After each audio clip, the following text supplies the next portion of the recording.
Hey mga buddy, welcome to Mab Auto. Kung bago ka lang dito, welcome back kung dati ka nang nanonood or nag-aantay sa mga videos ni Mab Auto. And for today, we have a 2018 Nissan Juke. Then good news mga buddy, this is currently for sale. Ilalagay ko na lang yung link niya sa description box sa baba nung owner. Napaka-fresh, accident-free. So just contact him kung interesado kayo. But now, ano bang gagawin natin dito? Syempre, bubusisiin natin ang design, sisilipin natin ang mga features, saka creature comfort sa loob mga buddy.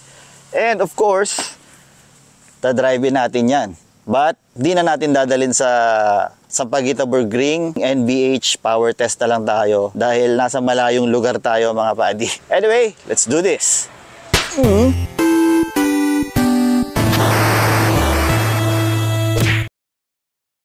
Let's start with the design. Di naman kailangan ng introduction nito dahil medyo luma na to. Hindi naman luma. I think 2014 to nagsimula. But feeling ko lang ito nagpasimula nung hiwalay yung headlight. Yung nasa baba yung headlight. Saka yung, ito, may DRL ka dyan mga buddy. Hindi yan headlight. Yeah, meron ka rin fog lights dyan. Ayan ang headlight mo mga buddy. Hindi yun nasa taas na yun DRL yon, saka turn signal lights or pag nag-hazard ka, yan, dyan iilaw yan. Yan talaga ang main headlight mo. Funky looking design, di ba? Kakaiba sa mga crossover na lumalabas ngayon. And it looks sexy for me. Kita nyo naman yung bulging nito mga buddy. Yun, no? Pag ganon, tas gaganon ulit. Napaka-sexy, weird looking crossover. Dito sa likod, ganon din. Weird ng taillight, but bagay sa kanyang design dahil kamukha niya yung nandoon sa harapan na park light, signal light, DRL. Of course, the back is yan. This is not the N-Sport. Yung N-Sport kasi may mga body kit, mga body. And on this color, napakagandang tignan, napakapansinin. Yellow. Para kang papampam dito pag ito gamit mo. I like it mga body. Napaka-unique. Itong door handle, yan. Regular. But dito, nawala. Ito yung door handle niya nandito sa taas mga buddy. Of course, black cladding. Yan, para magmukhang mataas kuno. Hindi naman to kataasan na crossover mga buddy. Pero may black cladding siya para magmukhang mataas. Parang imaginary look nyo lang yung mataas kasi nga black to. Pag tinignan mo sa malayo, akala mo nandito talaga yung ending nung fender or rear fender. Pero may black cladding ka pa dyan. At syempre dito sa likod mga buddy, Nissan Juke. Ganun lang kasimple mga buddy. Tawag ko nga dati dito Nissan Juke dahil sa itsura niya kakaiba, 'di ba? Kumpara dun sa mga normal design ng crossover. Ito, take it to the other level mga buddy. Anyway, silipin naman natin kung anong meron sa interior, kung anong merong mga features and creature comforts dito sa loob. To enter the car mga buddy, here's your key. Proximity key lang siya. Meron kang lock, unlock, and pwede mo rin gamitin to. O mamili ka na lang kung anong gusto mong gamitin. Gamitin ko na lang to. Of course, yan. Ito ang bubungad sa inyo sa Nissan Juke. Hard plastic. Yan, but meron ka naman ditong soft touch material. Yan, pang armrest mo. Meron ditong dark gray trim. Pero hard plastic na yan. Meron kang bottle holder dyan. Packet. And, pasok tayo. Ayan. Dito sa loob, hard plastic ang dashboard mo, mga buddy. Mukha siyang leather, pero hard plastic yan, buo. And it looks funky. Kung ano yung pagka-roundness sa labas, ganun din dito. Roundy aircon vents. Roundy aircon vents. Pero lang yun nandito sa gitna. Ayan. Pero itong multimedia niya, aftermarket na yan mga buddy. Hindi na yan yung original. Tingnan nyo naman yung hazard switch. Oh, nakahiwalay doon. Funky, di ba? Meron pa siyang sariling pwesto. Anyway, steering wheel mo is wrapped with leather and according to the owner, tingnan nyo naman mga buddy, yellow stitching. Kung ano yung kulay ng auto, yan yung kulay ng stitch. I'm not sure kung gaano katotoo yun, but sabi ng owner, it's original. Yellow din siya. Steering wheel is not that squishy. Oh, tama lang. Girth is tama lang din. And you have your buttons here. Oh, mga padi, meron ka rin mga buttons like this sa multimedia mo, volume controls. Ito, obvious naman kung ano yan. Sa Bluetooth, sa cellphone, meron ka rin cruise control. Oh, may cruise control to mga padi. Wala nga lang siya nung mga modern cruise control, adaptive cruise, mga ganyan, lane keep assist. Just a regular or old style cruise control mga padi. On silver trim, napakaganda ng manibela, tri-spoke, sporty looking. But anyway, balik tayo dito sa dashboard. Tingnan nyo naman, napaka-funky rin. Meron siyang parang spoiler. Kita nyo ba to? Ayan, ayan, ayan. Parang spoiler, parang nakapatong. Ako, nakahiwalay mga padi. Ang kulit mo. How funky you are. Ayan o, nakahiwalay siya. Parang may bubong. Yan, ang bubungad sa'yo. LCD display sa gitna. Speedometer, RPM mo, which is mechanical. Sa gitna, dyan, it displays your basics. Meron kang fuel gauge, saka coolant or engine temperature gauge. May buttons dito for brightness. Ayan. Gusto mo lakasan, hinaan. Lakasan natin, syempre. Tapos yung mga info makikita mo. Fuel consumption, trip A, trip B, tapos range. Yung odo mo. Ayan, 84,907 kilometers. Untampered dyan mga padi. Diyan din yung gear display mo. Diyan mo makikita. Now, balik tayo dito sa climate control mga padi. Napaka-quirky nito. Kita nyo, climate, di ba? Ito yung control niya. Diyan mo siya mapapalamig. Diyan mo siya mapapalakasan. Now, pag pinindot ko yung D-mode, pansinin nyo to mga padi. Pipindutin ko yung D-mode, mag-iiba. Doon ka naman sa drive mode. So, meron kang mini screen dito. Itong mga button na to, mini screen. Yan, lagay ko sa normal, eco, or sport. Babalik ko ulit sa climate. Yan. Kita nyo, nagbago. Napaka-quirky. Kakaiba. May mini screen, mga padi. Meron pang hidden features to, mga padi. Ito. Pag nasa climate ka, pindutin mo lang yan, walang label, di ba mga padi? Pindutin mo lang yan. Max Cool. Another hidden feature mga padi, yan. Lakas ng hangin. Na natin. Drive modes yan. Yan nga mga padi, may mini LED ka dito sa gitna. So pag nagpalit ka ng normal, yan, lalabas siya, magiging normal siya. Eco, Sport. Pag inaapakan mo yung throttle, yan, na may lumalabas na bar ng torque, ganun siya mga padi. Yun lang ang makikita mo dito sa kayo sa climate niya nga. Yung lamig, yung lakas ng fan. Syempre, meron ka ring 12 volt socket dito. Yan, hindi nawawala yan.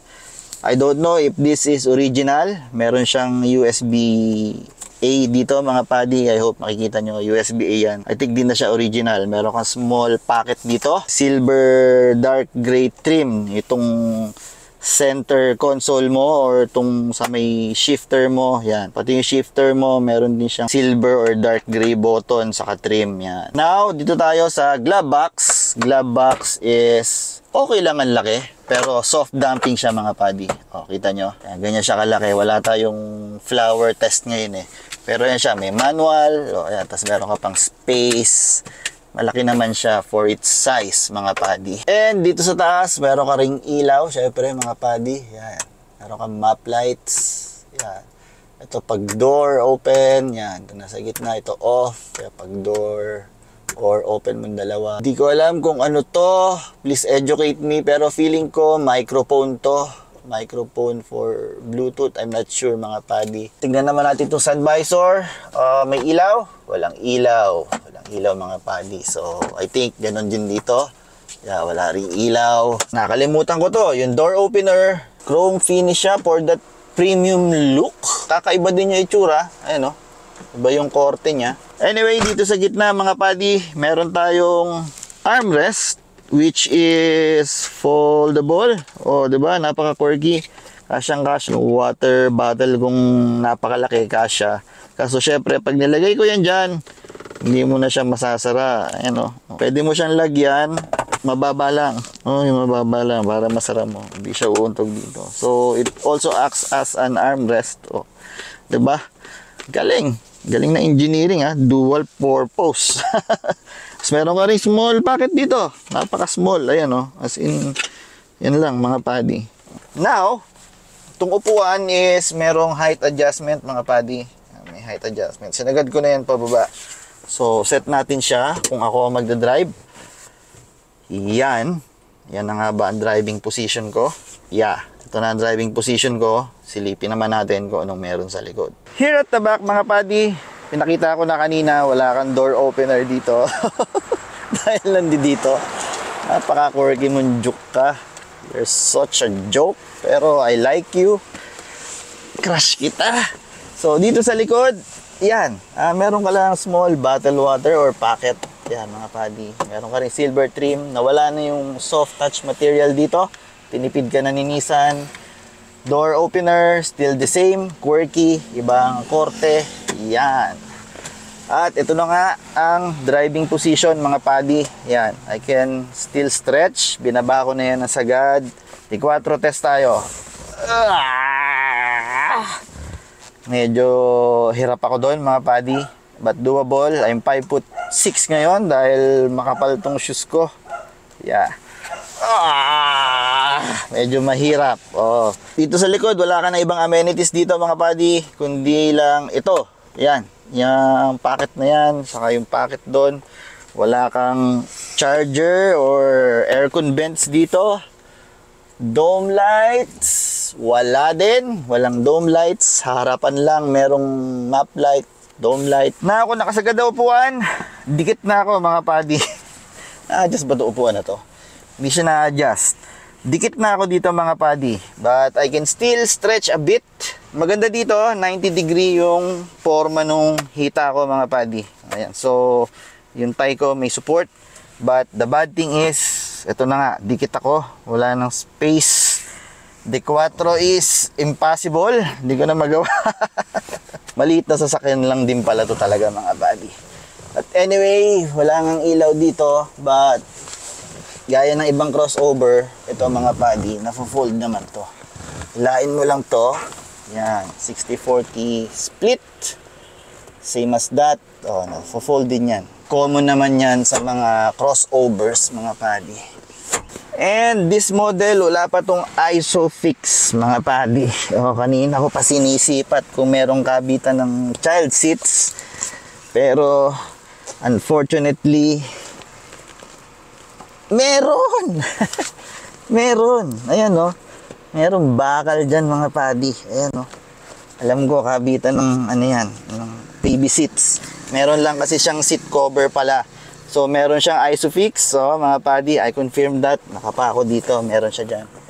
Baka sabihin na naman ng mga pekto, may ISOFIX yan. Sinabi ko na, may ISOFIX mga padi. Same din dun sa kabila, na-fold din yan. But, dito natin sisilipin sa likod mga padi. Dito sa likod mga padi, may popper dito. Yan. Meron din siyang isa pang button para i-lock yung car yan. Lock and lock. Yan, magkatabi. Ito parang utong. Yan. Yan siya. Ganito lang kalaki yung backspace niya mga padi. Yan, storage niya dito sa likod. Hindi ko alam kung gaano kalaki yan. Ilalagay ko na lang dyan. But, syempre, pag na-fold mo to, maluwag naman yan. Yan. Oh. Meron ka ng napakalaking space. Lalagay ko na lang din dyan dahil hindi ko na-research. Pero lalagay ko dyan, of course. Tingnan natin kung ano meron dito sa ilalim. Dala ko yung mga riding gear ko dahil nagmotor ako papunta dito mga padi. Yan. Ito meron sa ilalim. Wow! Dami palang space dito mga padi. Malalim na space. Lagayan ng jack, tools, early warning device, kung ano-ano pa. Mukhang wala siyang spare tire or nasa ilalim. Tingnan natin mamaya. Ano pa bang meron dito? Wala na. Ito, space dito. Yan. Konting space dyan. Yun lang. Tingnan natin kung may spare tire. Oo, wala spare tire. Wala to spare tire pare. Meron spare tire. Tatakpan itong parang ano na to. Bathtub. Ayun, nandun doon. Donut siya mga padi. Yan, yan. I hope you can see. Yan, donut. Ayun. Meron siya. Meron pala. Akala ko wala. Meron lang napaka-useful na bathtub dito mga padi. Pwede mag-swim. Oh, ganda oh. Lalim oh. Kala ko mababaw na tong ano, pero malalim pala to. Ganda, ganda. Laki ng space. Pwede ka pa magtago ng mga gamit mo dito. May upload for Nissan for putting this. Yan, kapitan. O, diba? Lagi ko ina-upload yung mga ganyan eh. Tuntua ako sa mga ganyan, mga padi. May kapitan pag sinasara. Yan. Check naman natin yung engine. Okay, mga padi. To pop the hood. Yan. Ito mo lang to. Just like any other car. Madalas nandito. Yan, yun na yun. But nakalimutan ko, meron siyang headlight leveling na feature. Side mirrors niya are auto fold or power fold. Meron siya dyan. Teleport tayo doon, mga padi. Okay, under the hood, mga padi, medyo magaang ang hood niya. Is an inline 4. Ito yung 1.5 liter na nagpo-produce ng 114 horsepower and 154 newton meters of torque mated to a Xtronic CVT. So napakasariwa pa. Tingnan nyo naman yung napakalinis. Ito, stock yan. Ganyan talaga yan from the factory. Hindi siya body color. Ganyan talaga yan. Baka akalain nyo bangga. Hindi. Original niya po yan. So anyway, wala naman na akong iba pang sasabihin dito. Ano pa ba dapat natin gawin dito? Eh di, let's take it for a drive, no? Alright mga buddy, driving the 2018 Nissan Juke. Itong camera na to, hindi ko nadala yung SD card. So, di nyo makikita mukha ko. Mas pabor kayo dun, diba mga buddy? Anyway, driving the Juke. So, steering wheel is hindi ganun kagaang. Magaang naman pag tumatakbo, pero pag nakatigil, yun, may bigat. And, it's not that pointy. Oh, yan, ginaganyan-ganyan ko.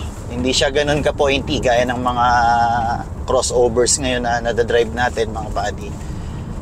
Pero ang suspension niya is a bit on the stiff side. Hindi naman sobrang stiff, pero stiff siya kumpara sa mga na-drive natin lately. Mas gusto ko yung ganun. Kung ako lang ang tatanungin, mga buddy. By the way, nasa Cavite tayo, mga buddy. Kaya hindi tayo makakapag-Sampaguita Burgring.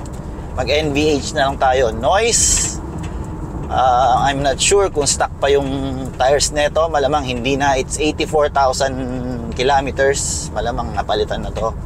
Pero so far, quiet naman dito at 60, almost 70 kilometers per hour, mga buddy. Tahimik naman.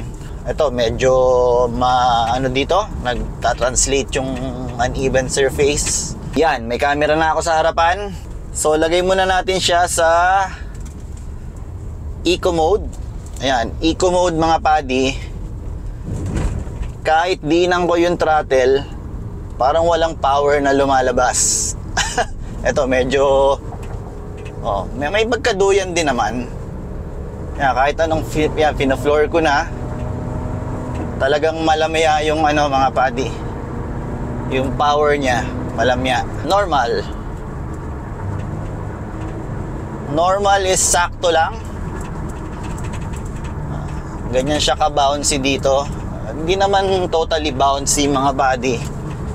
Comfortable pa rin naman. Seats are hindi siya ganun ka-bolstered, so I don't think yayakapin ako nito sa mga turns.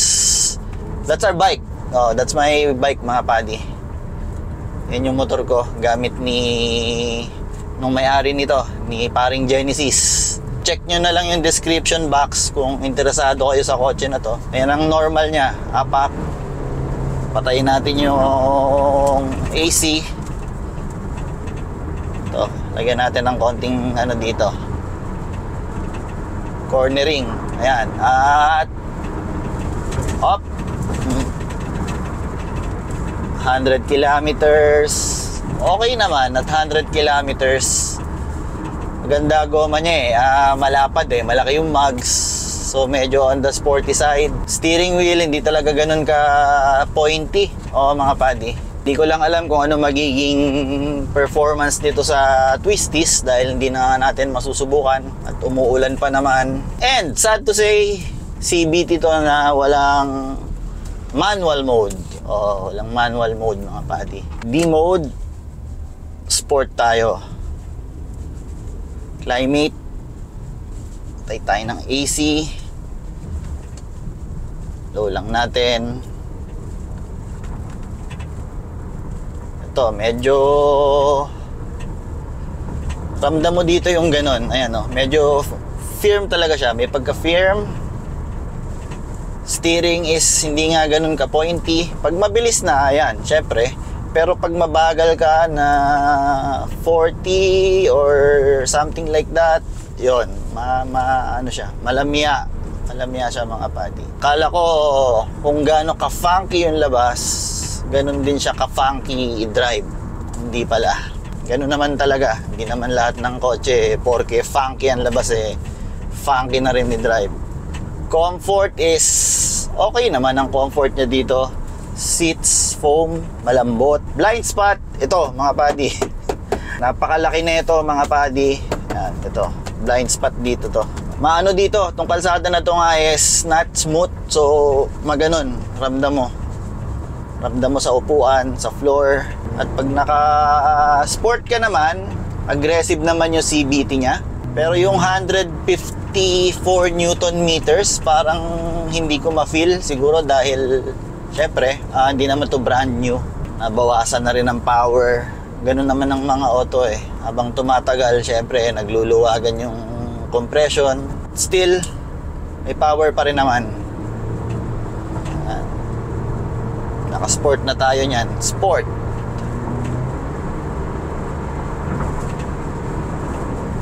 Woo! Brakes are very nice naman. Mataas ang pressure. Yun nga lang yung CVT niya. Ito yung mga classic na CVT.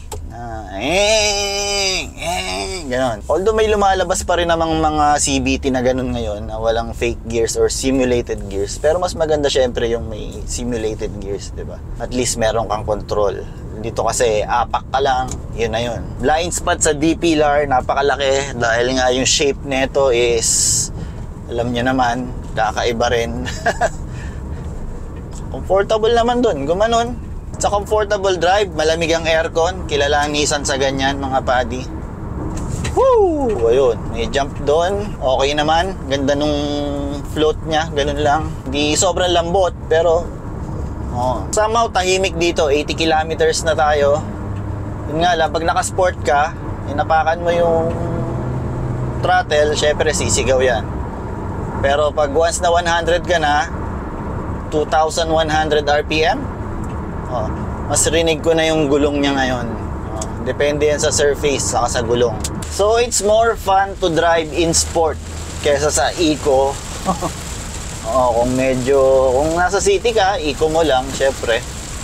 Ang problema kasi sa eco, kahit diinang ko, nasa half throttle na ako, parang halos ayaw niyang umusad.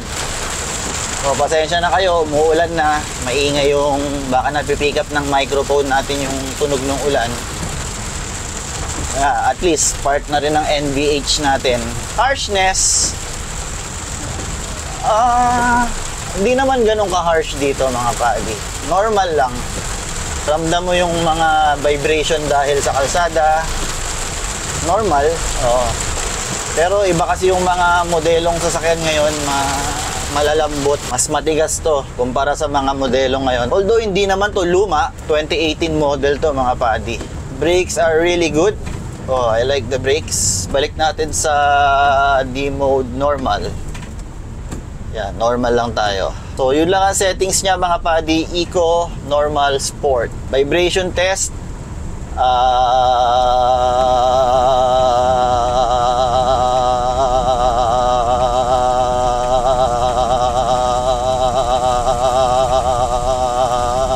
Meron, di ba? Mararamdaman mo lang talaga pag nakaka-drive ka kasi ng mga bago, nako-compare mo, mas malambot talaga yung mga modelo. Pero okay lang naman, di ka naman nilalamog dito mga padi. Yun nga lang, yung 154 Newton meters, parang, ayun nga, parang hindi na ako convinced na 154 Newton meters pa to. Kasi may mga nadadrive akong 140 Newton meters, okay naman. Parang 140 Newton meters lang ang hila niya mga padi. Pero syempre, this is funky looking. To, testing natin yung power, medyo paakyat to.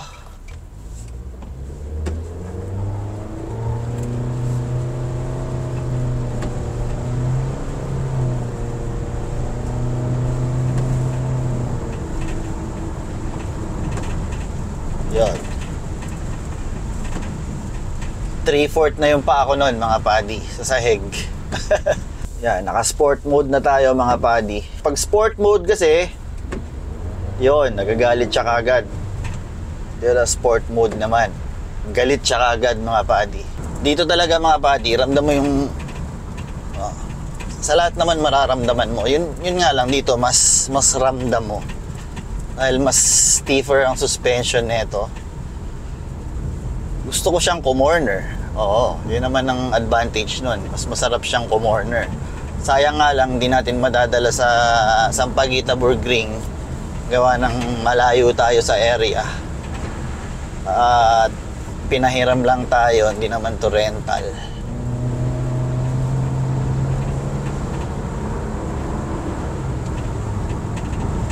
Ito, cornering. Whew. Flat siya kumorner, almost flat. Hindi naman flat na kala mo F1, hindi ganon. Almost flat. Vibration sa engine at 100, wala naman, mga padi. Smooth naman. And driving view, mga padi, ito, nakasagad na tong upuan na to pababa. Kitang-kita ko yung dalawang ilaw na yon sa harapan. Ayun, pati yung hood kita ko. So, ang sarap i-drive kasi para kang nagko-command ng barko, mga buddy. Para kang kapitan ng barko. Kitang-kita ko yung dalawang ano na yun, lights. Oh, what's this? Ito, pag ganun to, testingin natin. Oh, nasalo niya lang. Hindi naman ganun katigas. Isa pa. Oh, sarap ng suspension niya para sa akin, ha. Hindi siya yung duyan. Hindi rin siya yung sobrang stiff na stiff siya in a sense na comfortable stiff. Okay, sport mode again. Dahil mas masaya sa sport mode, mas gigil siya sa sport mode, mga padi.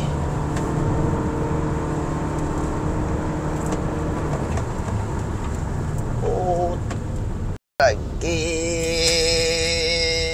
hey! Okay.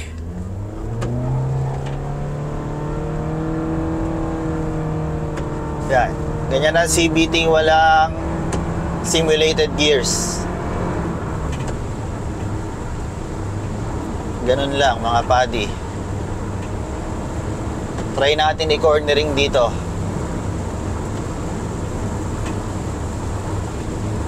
...110 kilometers per hour. On the wet. Okay naman. Hindi naman nakakatakot. Jump. Woo! Okay lang. Ang pagka-stiff nito, mga padi, comfortably stiff. Ganun siya, mga padi. And may nalimutan ako kanina sa review ko. Ito palang armrest na to, mga padi. Meron kang secret pocket dyan. Ayan o. Mababaw nga lang. Pero at least meron, diba? Parang 1 inch lang yung lalim eh.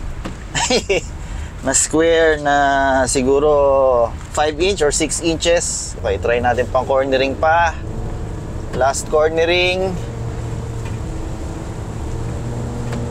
Woo!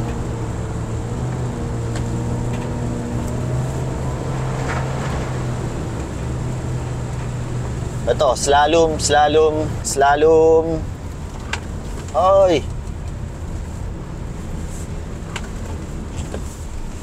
Okay naman. Ang sarap niya i-corner. Mas gusto ko talagang kino-corner yung mga medyo stiff, mga padi.